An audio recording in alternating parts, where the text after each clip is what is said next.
cuando ustedes nos digan, ya estamos. Ujú. Adelante, Arturo. Muy buenas tardes.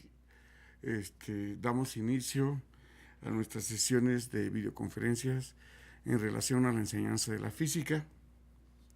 En este caso está con nosotros el doctor Daniel Sánchez Guzmán, Gracias. el cual estará participando muchas de sus experiencias para poder ir aprendiendo más y más de las estrategias didácticas. El doctor es ingeniero en temática unidad profesional interdisciplinaria en ingeniería y tecnologías avanzadas del Instituto Politécnico Nacional. Tiene una maestría en tecnología avanzada y su doctorado en tecnología avanzada en el Centro de Investigación en Ciencias Aplicadas y Tecnología Avanzada, CICATA.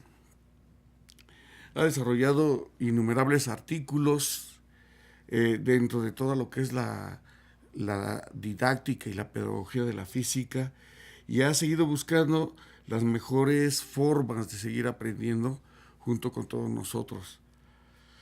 En este momento el doctor Daniel Sánchez Guzmán estará con nosotros y nos comentará alguna de sus publicaciones y nos indicará también algunas de sus expectativas y experiencias profesionales. Muchas gracias, Arturo. Le damos la bienvenida a todas las sedes que se conectan de manera remota. Están a su disposición los foros y la página a través de WordPress para que ustedes puedan interactuar y puedan enviar sus preguntas, y en caso de que nosotros dentro de este tiempo del diálogo podamos identificar alguna, lo vamos a llevar a cabo.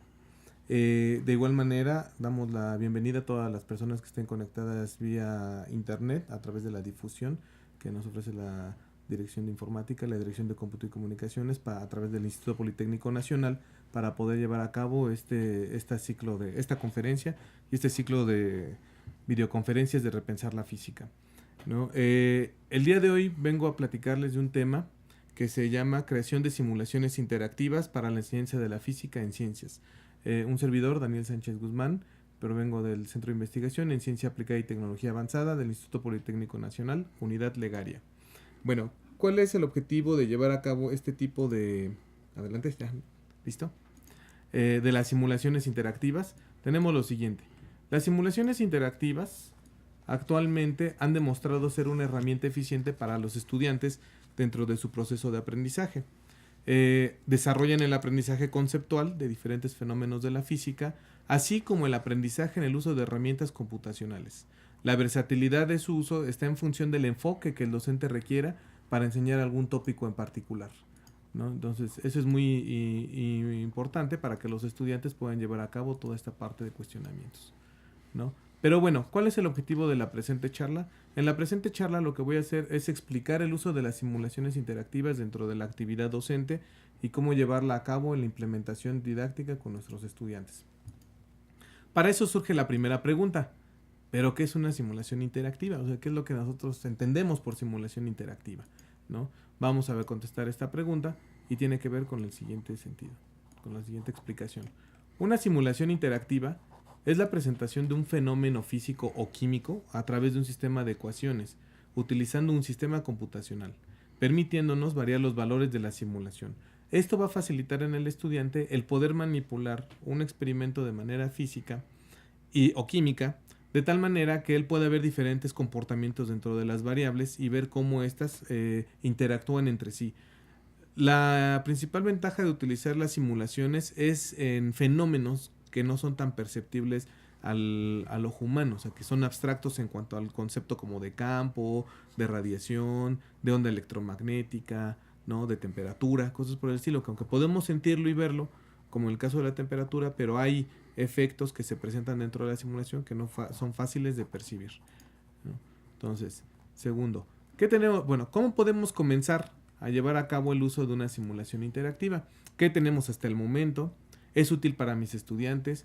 ¿Qué hay respecto al laboratorio y las cuestiones experimentales? Creo que son las preguntas más comunes que nos pueden surgir como docentes para poder llevar a cabo el uso de las simulaciones interactivas con los estudiantes, ¿no? Para esto nosotros para darle respuesta a estas preguntas, bueno, primero tenemos que seleccionar el software adecuado. En este caso nosotros tenemos diferentes simuladores que son de acceso libre, son de acceso gratuito. Podemos descargarlas con fines educativos y didácticos con nuestros estudiantes, y entre ellas podemos identificar 4 que se han utilizado de manera importante en el área de la investigación educativa. Las primeras son las simulaciones FET, que se desarrollan en la Universidad de Colorado.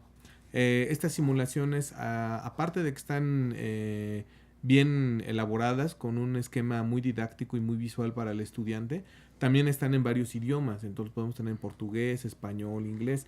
Hay unas que no se han desarrollado bien en la parte de español, pero el grupo de desarrollo de FET nos da la posibilidad de que podamos contribuir en la colaboración de la traducción de español de algunas simulaciones. También tenemos otro software que se llama Easy Java Simulations. Este software nos permite llevar a cabo la generación de manera inicial de una simulación. Esto es, tenemos que tener el conocimiento de los modelos matemáticos, de las variables que van a interactuar y los niveles permitidos dentro de nuestra simulación para que nosotros podamos programar nuestra simulación desde cero. Modelus es otro software que también nos permite desde cero llevar a cabo la programación de simulaciones interactivas. Y uno muy utilizado pues es el software de GeoGebra, ¿no? Que principalmente lo utilizan los estudiantes para el aprendizaje de matemáticas. Recuerden que es una plática sobre la enseñanza en ciencias en general, ¿no? Voy a continuar con la presentación. Y aquí tenemos lo siguiente. Una vez que hemos seleccionado el software adecuado, ¿cómo vamos a proceder a llevar a cabo todo nuestro modelo y nuestro ciclo de aprendizaje utilizando simulaciones? Para eso tenemos primero que dedicar nosotros a aprender el software y a seguir una metodología de desarrollo de una simulación. La mayoría de los softwares que acabo de mencionar tienen sus manuales. Podemos descargar los manuales, utilizarlos y podemos trabajar con ellos.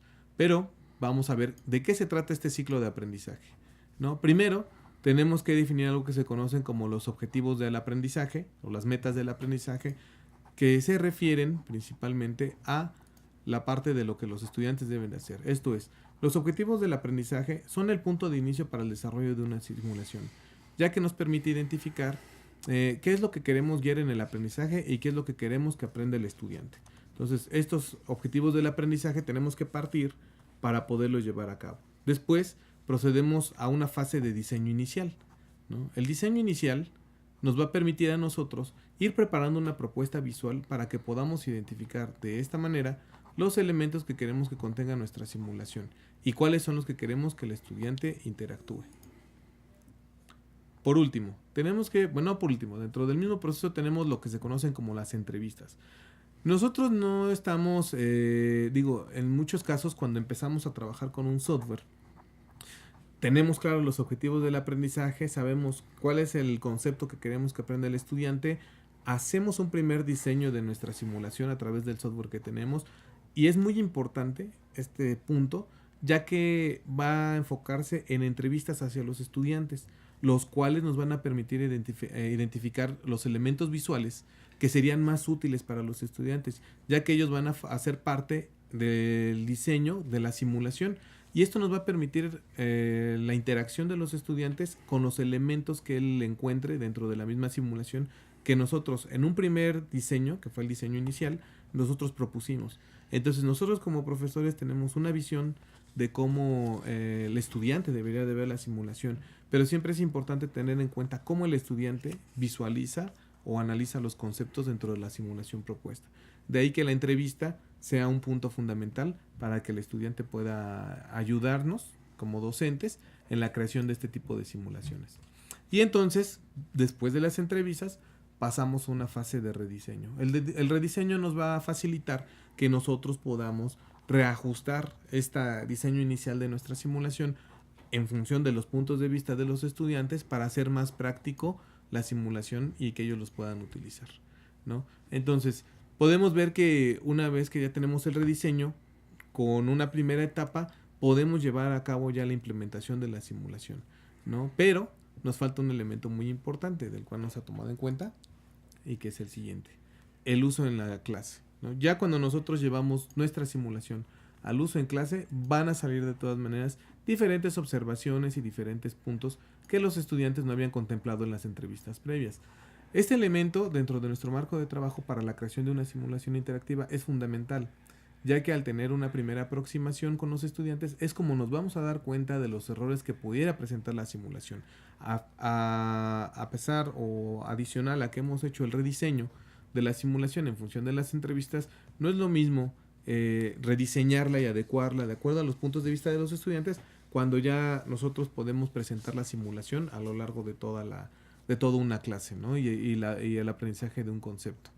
Con esta implementación nos vamos a dar cuenta de los errores que pudiera presentar la simulación, tanto a nivel de uso por parte de los estudiantes, como a nivel de comprensión de los conceptos abordados por la simulación. Después, tenemos un diseño final. Este diseño final ya va a ser, una vez que lo hemos implementado, nuestra simulación, la investigación nos va a ayudar como una referencia para la construcción de la simulación.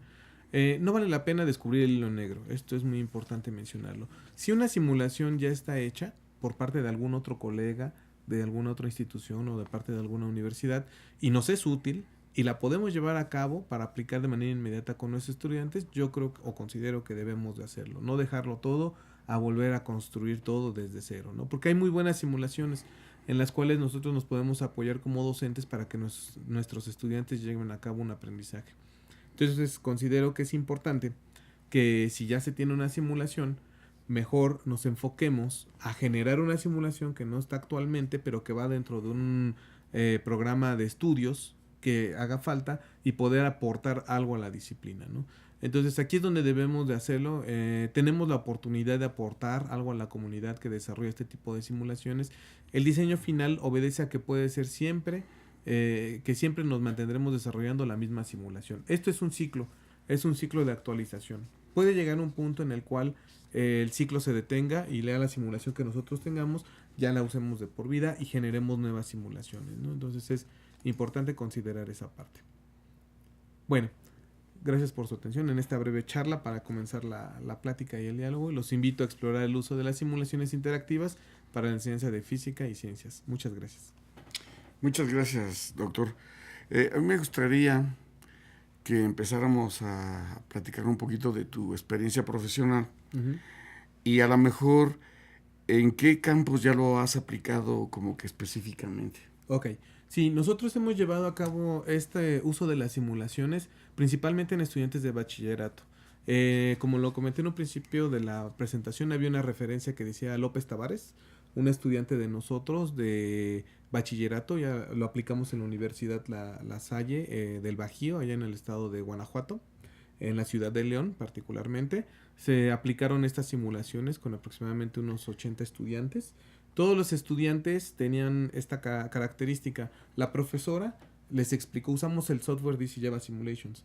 La profesora les explicó cómo poder generar ellos simulaciones. Y entonces los estudiantes de manera autónoma y colaborativa, o sea, cada estudiante, pero integrado en un equipo de estudiantes, aprendió a usar la simulación. Y el objetivo era que cada uno de los estudiantes presentara una simulación para cada uno de los temas que iban a abordar dentro de todo el semestre. Y la profesora los puso a hacer la investigación para que ellos justificaran cómo era el fenómeno, cuáles eran las ecuaciones que interactuaban y dónde podrían ellos identificar el fenómeno físico a través de la simulación en aspectos de la vida cotidiana, ¿no? Que ellos pudieran ver en la cocina, vemos que el calor, la temperatura, todo eso. Entonces, cómo podían contextualizar, no nada más dejarlo desde el punto de vista de hay un concepto simulado, yo ejecuto las variables, lo corro, veo las variables cómo se comportan y ya procedo a la explicación. Sino en este caso se dejó la mayor carga de trabajo con los estudiantes para que ellos interactuaran. Fue bueno el ejercicio que generamos esa vez. Tan es así que me recuerdo que la profesora, los estudiantes concursaron dentro de las universidades La Salle de los campus que tienen en el estado de Guanajuato y ganaron el primer lugar en la construcción de software, ¿no? Para simulaciones. Es importante mencionar que cuando nosotros les damos esa facilidad a los estudiantes de que ellos puedan generar conocimiento nuevo para ellos, aunque ya es un tema físico ya bien establecido, pero es nuevo para ellos en cuanto a la programación, desarrollo, manipulación de las variables. Es más fácil porque nos permite que el estudiante pueda traducir en un lenguaje del mismo nivel entre ellos la explicación de un fenómeno físico, lo que facilita el aprendizaje en muchos de los estudiantes. Has tratado un tema que me parece muy interesante, esta parte de poder conceptualizar o de alguna manera traducir los fenómenos de la naturaleza en simuladores. ¿Qué tan fácil les fue llevarlo a un simulador a estos estudiantes que me comentas? Relativamente fue fácil, le tomó al grupo de estudiantes aproximadamente 2 semanas que cada equipo pudiera entender el uso de la herramienta. Hay que recordar que nuestros estudiantes en su mayoría de bachillerato, de licenciatura, pues son nativos digitales, ¿no? O sea, ellos ya están muy acostumbrados al uso del software y de la manipulación y de las herramientas. Entonces fue un periodo de 2 semanas aproximadamente donde los estudiantes pudieron conocer la herramienta. El profesor los fue guiando en el uso de la herramienta, no fue algo aislado de decir, aquí está el software, aprendan a usarlo de manera independiente, no. El profesor los fue guiando, los fue apoyando, bueno, la profesora los fue guiando, los fue apoyando, y en función de eso ya los estudiantes empezaron a hacer una primera simulación guiados por la profesora, y ya después se les asignó un tema derivado del programa de estudios, independiente de la simulación que habían trabajado en el aula, en el laboratorio de cómputo, y ellos continuaron el desarrollo de sus simulaciones. ¿Qué tanto tiene que ver este tipo de simuladores que nos vamos pues a fenómenos, a conceptos de diferentes ciencias? ¿Qué tanto tendría que ver esto digamos, con sus celulares? Porque de alguna manera ahorita incluso los estudiantes tratan de llevar a sus celulares ciertos conceptos de ciencias. ¿Qué tanto se parecen o qué tan diferentes son? Ok. Bueno, a nivel mundial hay muchas aplicaciones que permiten a los estudiantes aprender física o matemáticas, ¿no? Incluso los mismos estudiantes, por su naturaleza de curiosidad y de investigar, ellos van involucrándose y van viendo, aprende física, una aplicación, y la van utilizando. El detalle es que muchas veces esas simulaciones, aquí viene la parte donde el docente cumple su papel fundamental de guía y guía del aprendizaje en el estudiante. Las aplicaciones están, tenemos las simulaciones, pero hace falta el diseño de una secuencia didáctica o de una estructura de organización de esas simulaciones. Como yo lo comentaba en la plática hace unos minutos, hay muchas herramientas y puede ser que alguna de estas aplicaciones sea de fácil uso para los estudiantes, y entonces no tendríamos que reprogramar todas las simulaciones, sino realmente apoyarnos en estas simulaciones. Y el punto interesante aquí, el punto crítico, es que el docente desarrolle una secuencia didáctica que se apoye en el uso de esta herramienta a través de un dispositivo móvil, ¿no? Como puede ser una tableta o un celular. Entonces, mientras el docente pueda tener identificado que va a usar la herramienta digital con los estudiantes, y diseñe una secuencia acorde al aprendizaje utilizando la aplicación, ya sea que él la construya o que esté disponible en la web o en las aplicaciones, en las tiendas de aplicaciones, es como va a tener eficiencia en el aprendizaje del estudiante, ¿no? Porque pueden los estudiantes ver la simulación, manipularla y todo, pero si no hay una explicación y un entendimiento de las variables que están manipulando y cómo lo están llevando a cabo, es complicado o difícil que el estudiante el concepto lo pueda adquirir, ¿no? Requiere una guía que lo lleve hacia ese aprendizaje.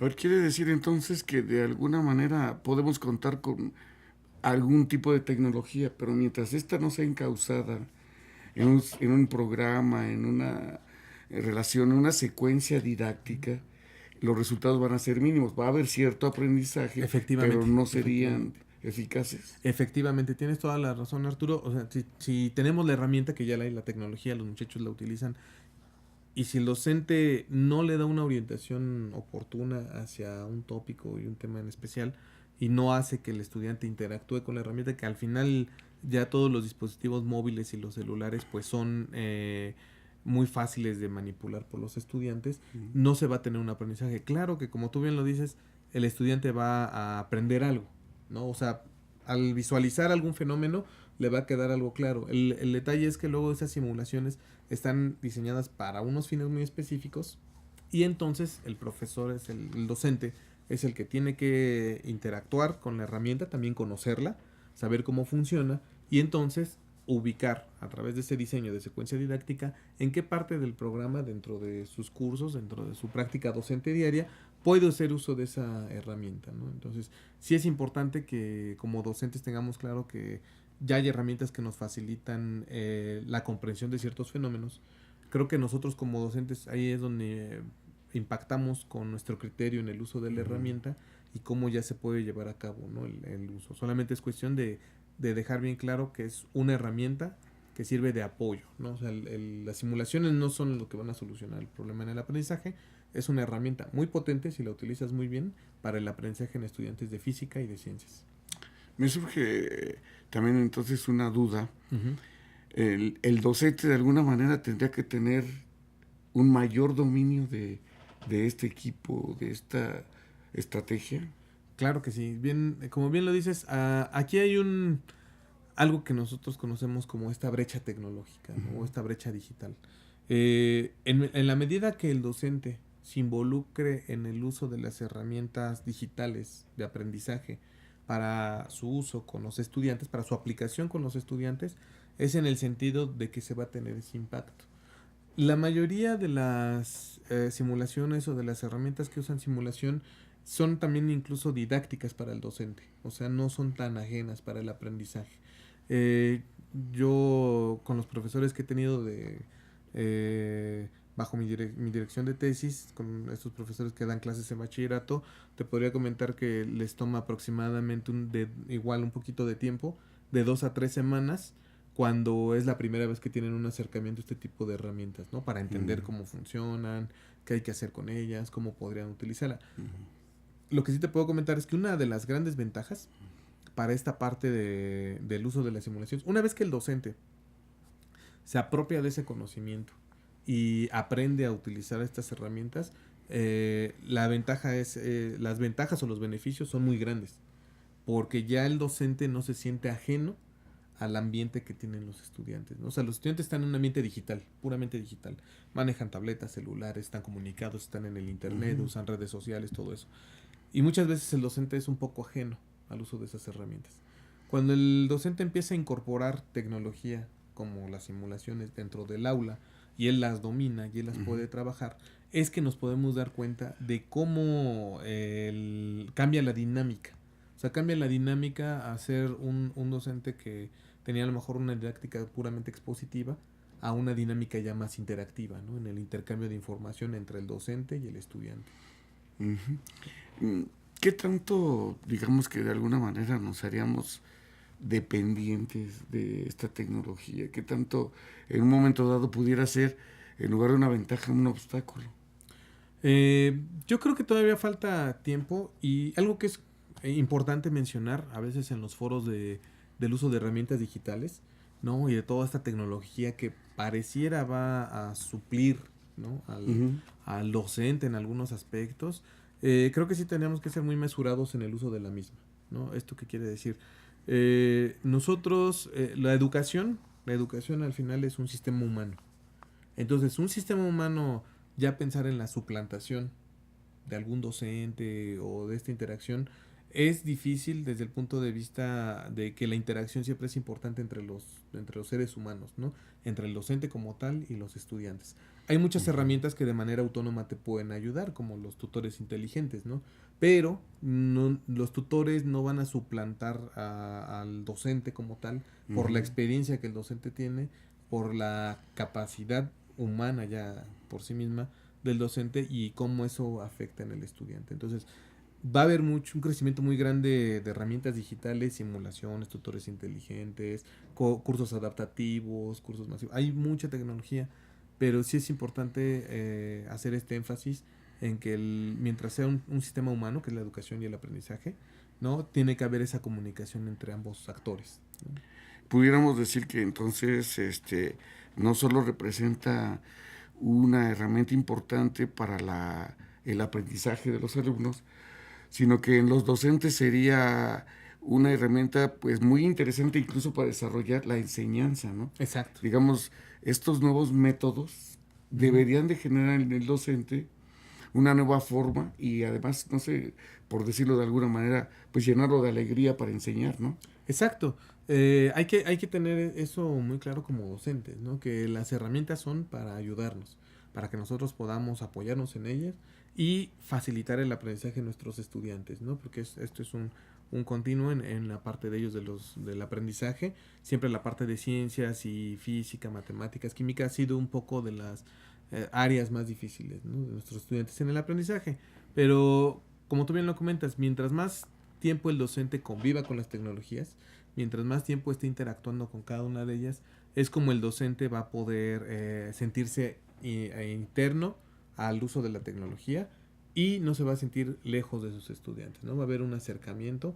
Y claro que una vez te podría comentar que nosotros, cuando hemos impartido cursos en el uso de simulaciones, al primero hay una pequeña dificultad y resistencia por parte del docente al uso, ¿no?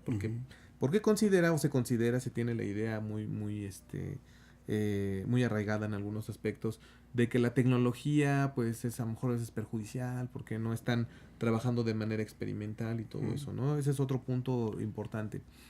Nosotros tratamos de conjugar la parte experimental con la parte de simulaciones, ¿no?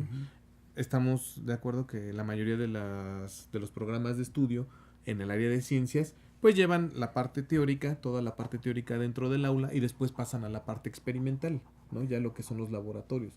Pero hay que tener claro que mientras más claro esté para el estudiante el concepto, mientras más sólido esté el concepto para el estudiante, cuando pasemos a través de una simulación y a través de una explicación teórica, cuando el estudiante pasa a una fase experimental, mejora de sobremanera el aprendizaje, ¿no? Igual con esta tesis que trabajamos con Diana, utilizamos simulaciones, pero de manera secuencial.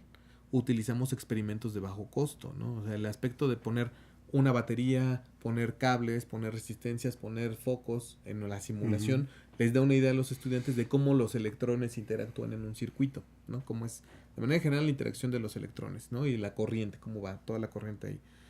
Pero cuando hacemos una batería a base de limones y se prende un foco LED, ¿no? Entonces ya el estudiante, de manera visual, ya supo qué pasa internamente en el circuito, ¿no? Con cada una de las variables. Ahora con los limones, que los usa como batería, puede ver físicamente cómo está pasando, pero interpreta de manera más clara, ¿no? Sabe que hay un flujo de electrones a través del experimento que está desarrollando, y entonces ya se empieza a clarificar. Cuando llevamos a cabo ya la evaluación de los estudiantes, pues tenemos un aprendizaje mayor respecto al promedio con cada uno de ellos. Bueno, hay algunas teorías educativas, formadoras, en las que se dice que mientras más sentidos intervengan en nuestro aprendizaje, podemos asegurar que los estudiantes van a tener ese aprendizaje pues más suyo, les va a durar más, ¿no? En este sentido, diríamos entonces que estarían interviniendo más sentidos.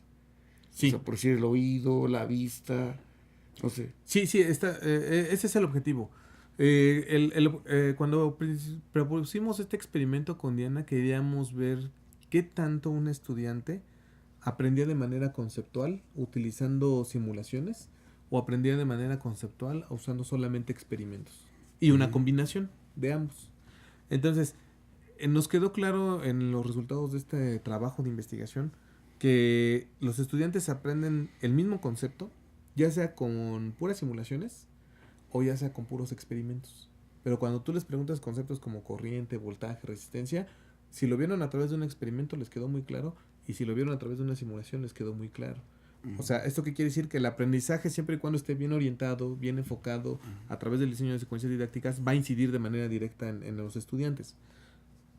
Cuando nosotros aplicamos la combinación de experimentos junto con las simulaciones, tuvimos todavía un rendimiento mucho mejor a comparación de los otros dos grupos, ¿no? Entonces podemos ver como tú bien lo comentas, que mientras más activo sea el estudiante en el experimento y en la visualización del fenómeno, en las partes abstractas que no son tan claras luego de visualizar, el aprendizaje se da un poco más acelerado y se da en un grado más alto, ¿no? O sea, queda más claro el concepto. También llevamos a cabo con estos experimentos una aplicación que se conoce como retención, ¿no? ¿Esto qué quiere decir? Que ya que hicimos el experimento, aplicamos los simuladores, hicimos las evaluaciones de los conceptos, un tiempo después de que ya pasó todo el experimento, volvimos a aplicar el test, los test de conceptos, los test conceptuales para los estudiantes. y vemos que solamente se reduce en un 4% el conocimiento en el estudiante aproximadamente. O sea, por cada uno de los conceptos aprendidos, es natural que haya un pequeño olvido por parte del estudiante porque ya no ve el tema, pero es mínimo. O sea, con esto podemos pensar en considerar esto como un aprendizaje a mediano o largo plazo, que es lo que nos interesa. Mencionabas ahorita, doctor, algunos conceptos de las ciencias. ¿Qué tanto estos temas tan, pues, por decirlo de una forma, áridos, como es la corriente, el voltaje, la interacción de moléculas, de las mínimas partes, pueden ser apreciados mediante estos simuladores interactivos? Ya el nivel de definición o de interactividad está en función mucho de los estudiantes a donde lo vas a llevar, ¿no? O sea, si son estudiantes de nivel bachillerato, se supone que tienen un pensamiento formal ya más desarrollado que uno abstracto. En cambio, cuando llevas a cabo este aprendizaje con estudiantes de educación básica, de secundaria y de primaria principalmente, que todavía tienen un aprendizaje abstracto, o concreto, perdón, más desarrollado que la parte formal, entonces es donde tenemos que ver hasta qué profundidad podemos llevarlo. Pero sí es importante mencionar que la herramienta te va a dejar llevar a la profundidad de aprendizaje o de visualización tanto como tú lo requieras. O sea, si tú quieres a un nivel muy atómico, muy específico, lo puedes llevar a cabo, ¿no? Si lo quieres a un nivel macro, que solamente que haya identificado el concepto y cómo se comporta, lo puedes llevar. Entonces, es una de las facilidades que entrega este tipo de software, de herramientas computacionales. No puede ser tan complejo como tú quieras o tan sencillo como tú quieras, ¿no? Para los estudiantes, de acuerdo a su nivel de aprendizaje. Mencionabas algo. Bueno, yo tengo que tener en un proceso de enseñanza-aprendizaje, vienen los conceptos, la base, las estrategias, y después yo esperaría cómo reconocer que están aprendiendo más bajo estas estrategias. O sea, ¿cómo serían las evaluaciones?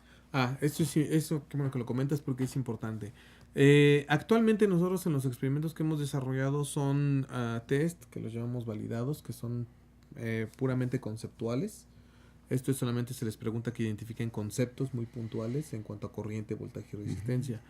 Estamos en el proceso de desarrollar la parte de la manipulación del modelo matemático, ¿no? O sea, qué test o qué instrumentos de evaluación serían los más pertinentes.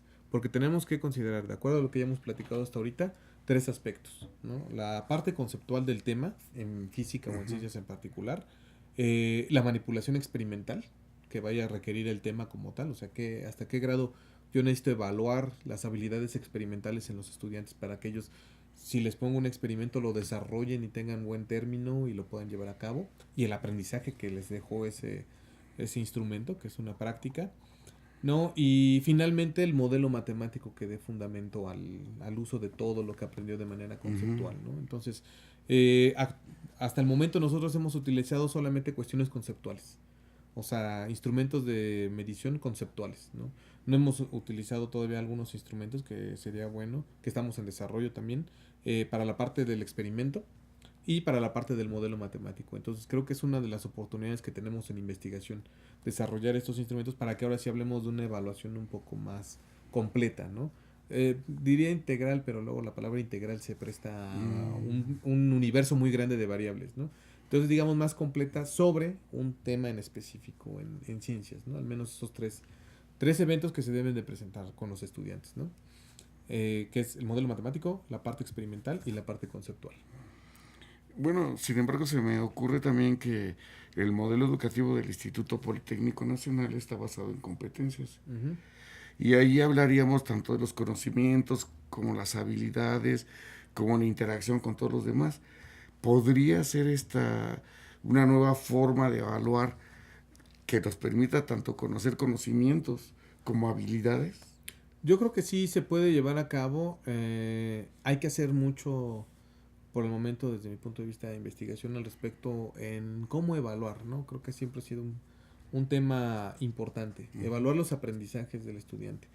Y como bien lo maneja el modelo de competencias, qué evaluar, por qué evaluarlo, o sea, necesitamos una serie de justificaciones y una serie de elementos que nos den a nosotros la evidencia, ¿no? Para poder llevar a cabo esa evaluación en el estudiante. Creo que vamos por buen camino, hemos identificado que estas herramientas sirven para los estudiantes, pero hace falta esta otra parte que tú bien lo comentas, la evaluación, ¿no? Que es crítica para nosotros poder hablar ya de un aprendizaje como tal, ¿no? Porque como bien lo comentas, en el enfoque en competencias, pues tenemos que considerar muchas variables, bueno, no muchas variables, varias variables que van a interactuar dentro de todo el ambiente de aprendizaje, ya no nada más el proceso de aprender un concepto, sino el ambiente, el salón, el aula, el docente, los materiales con los que trabaja, los tiempos, las actividades, o sea, son muchas variables que tenemos que conjugar. Creo que esas herramientas nos llevan por ese buen camino, al menos conceptualmente hablando, en el aprendizaje que se centra en la parte de ciencias, porque recordemos que las ciencias es un poquito más, podemos decirlo, más tratable, desde el punto de vista que un concepto en física, un concepto en matemáticas, un concepto en química o en biología es acotado, ¿no? O sea, es acotado respecto a lo que queremos que aprenda el estudiante. Posiblemente en otros temas como filosofía, ¿no? Como ética, cosas por el estilo, pues ya es un poquito más subjetivo. Y entonces son otras variables que tendríamos que considerar. Pero en ciencias creo que nos da esa versatilidad, ¿no? De poder tener unidades de aprendizaje muy claras y sobre las que tenemos que orientar el aprendizaje y las herramientas que van a potencializar ese aprendizaje.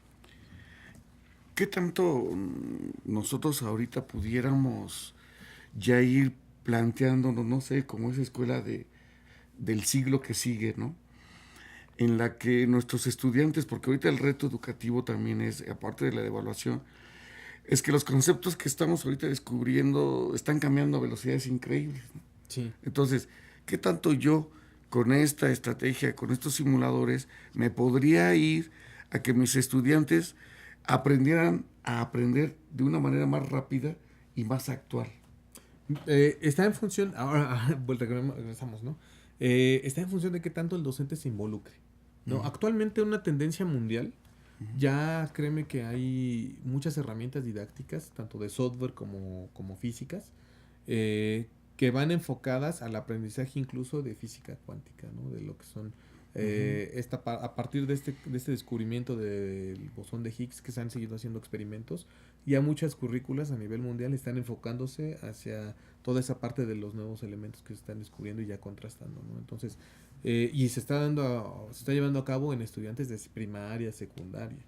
Entonces, ¿qué tanto esta herramienta me va a ayudar a que nuestros estudiantes, vamos a ponerlo así, aceleren el aprendizaje o se muevan hacia la física ya del siglo XX, siglo XXI?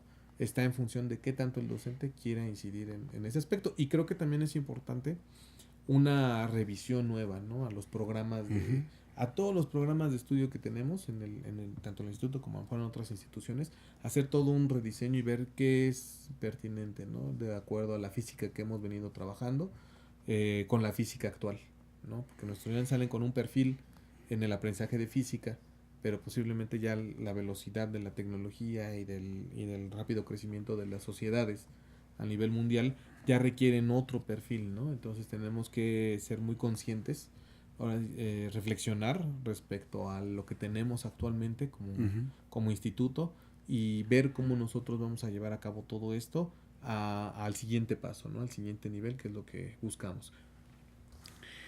No sé si el reto educativo pues es los programas de estudio que estén en esta dinámica, que logremos que nuestros estudiantes se interesen por aprender, y dentro de estos estaría pues lo que es la evaluación, ¿no? Cómo descubrir sus aprendizajes.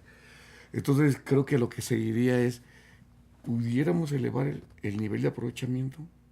Yo creo que se puede elevar el nivel de aprovechamiento utilizando estas herramientas. Hasta el momento, la parte conceptual que hemos trabajado nosotros, vemos que se llega a un mayor, a un nivel mayor y más profundo del aprendizaje conceptual en los estudiantes.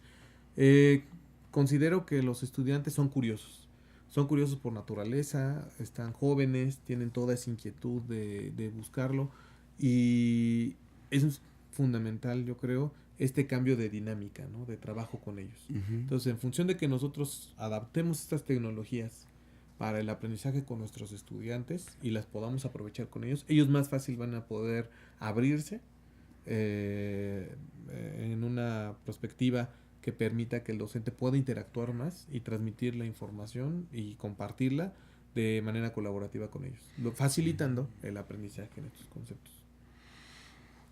Me mencionabas cómo se debería de ir adaptando un programa estos simuladores interactivos, determinadas unidades de aprendizaje.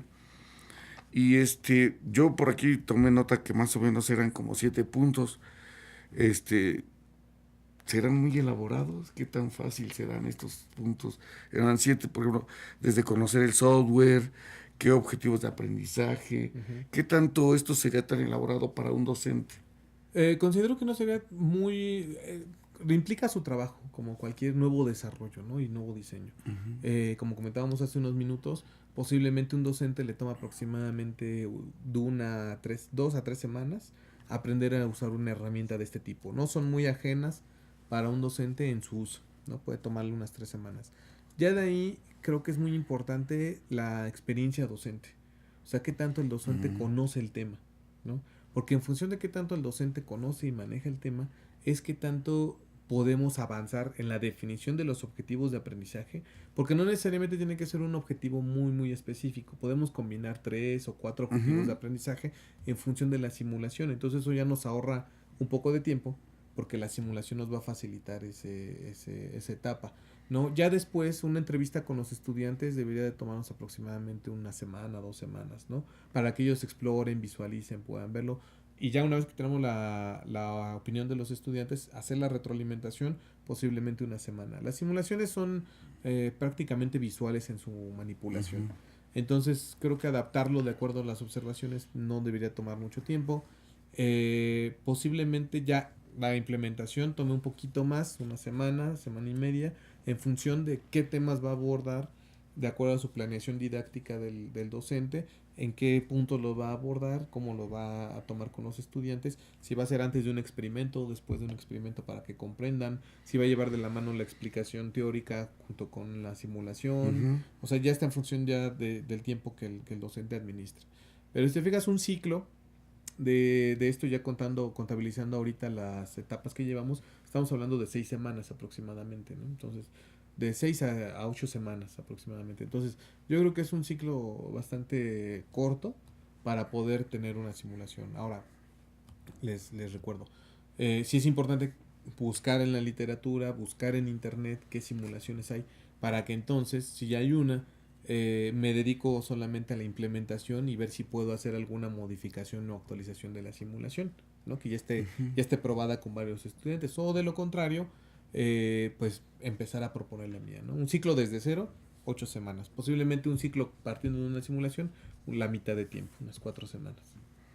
En las entrevistas a los estudiantes, cuando les están preguntando sobre qué tanto pues, les ha parecido conveniente su aprendizaje, qué tanto hay esa disponibilidad de ellos como para compartir lo que descubrieron. Sí, bueno, en este caso de Diana tuvimos mucha disponibilidad por parte de los estudiantes. Ellos fueron muy puntuales, muy expresivos, ¿no? Te decían cuando los colores de las letras no eran muy acorde, no les gustaban. Dicen, es que vemos muy cuadrada la simulación, ¿no? O sea, los cuadros de texto, las imágenes que se utilizaban, las imágenes luego eran muy abstractas, no les quedaba muy claro. Entonces fueron muy abiertos. Yo creo que cuando tú involucras al estudiante en este proceso, él es muy crítico, ¿no? Y muy objetivo en lo que quiere aprender. Claro, no es el punto último que decide qué va a llevar la simulación, porque hay que tener claro que nosotros como docentes definimos el tema y definimos lo que se va a abordar con ellos, ¿no? Entonces es importante su observación, principalmente en aspectos podemos considerarlo visuales, ¿no? De qué manera es más atractivo para un estudiante la simulación. O sea, ¿cómo podría hacerlo yo más atractivo para que pudiera captar la atención de mi estudiante y en función de eso el estudiante pueda interactuar y pueda llevar a cabo un aprendizaje? Yo creo que algo que le pasa a nuestros estudiantes precisamente es, aparte de que quisiera verlo todo en colores, ¿no? Como que facilito. Pero no sé, ahorita como que me da la impresión de que conocer sus puntos de vista, ellos, lo que decías, ¿no? Transmitir como quieren, tal vez en algunas ocasiones no se puede dar porque ellos no hablan, o sea, se quedan callados. ¿Qué tanto, ya una vez visto un programa ya, no sé, un simulador ya elaborado, ellos se entusiasman para generar más? Ah, ok.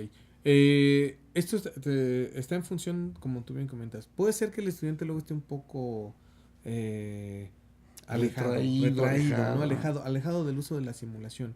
Pero independientemente de eso, si tú le ofreces la simulación para que la manipule y este tipo de herramientas, una otra característica que nos ofrecen es poder medir los tiempos de uso, ¿no? Cuánto tiempo lo usó, qué botones aplicó, qué botones apretó, ¿no? Qué fue lo que visualizó. Entonces esos tiempos de uso de cada uno de los componentes de la simulación te permitirían ver, no de manera frontal, sino ya atrás, a través de todo el registro del uso de la simulación, qué tanto es útil, ¿no? Qué tanto sí le está interesando al estudiante. Si la duración en la simulación fue de 2 minutos, 3 minutos, posiblemente el estudiante pues no fue muy atento, no captó su atención, ¿no?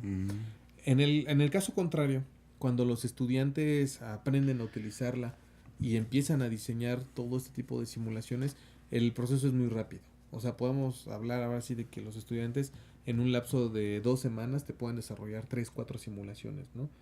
Obviamente con su contenido físico, su fundamento físico, que los ayude. ¿Por qué? Porque lo hemos dejado en grupos de 4 a 6 estudiantes. Todos los estudiantes se ponen a trabajar, unos investigan, les explican a otros que se les facilita la programación inciden en eso. Entonces, eso nos ha dado que en un lapso de 2 semanas, máximo 3, podemos tener unas 3, 4 simulaciones. Mira, yo soy profesor de física del CECIT 11 Uh-huh. y como en todo el Politécnico, sobre todo en nivel medio, tenemos una estrategia didáctica conocida como Proyecto Aula. Uh-huh. En ella pues se busca innovar, desarrollar. ¿Qué tanto lo pudiéramos utilizar esto así directamente y decir, vamos a hacer simuladores como si fueran Proyecto Aula? Digo, se me está ocurriendo, dado lo que nos estás comentando, ¿no? Yo lo vería muy pertinente. No, lo vería muy pertinente porque eso rompería muchos paradigmas, ¿no? Y mucha resistencia por parte de uno como docente a veces a utilizarlo, ¿no? Porque, como te repito desde un principio, pensamos que la tecnología no le ayuda al estudiante, ¿no? El visualizar un fenómeno, posiblemente por sí solo, el visualizarlo en una simulación, no te va a dar mucha información. O sea, el estudiante va a decir, está bien, veo la simulación, está moviéndose algo ahí, vamos a suponerlo, es un sistema planetario, se están moviendo los planetas y eso que me explica a mí. No tengo un significado. Pero si desarrolláramos proyectos o propusiéramos proyectos bien orientados, donde quisiéramos un grupo de profesores diseñar y desarrollar simulaciones para un tema de física, supongo física 1 por ejemplo, que es mecánica, otra de las ventajas de simulación es que ya se pueden exportar también a las tabletas, ¿no? O sea, podemos usarlo en varios escenarios, no nada más laboratorio de cómputo, ¿no? Sino, a ver, jóvenes, descarguen la simulación, véanla en su celular y vamos a trabajar aquí en clase, ¿no? Entonces, ese tipo de simulaciones, hay mucho que hacer ahí.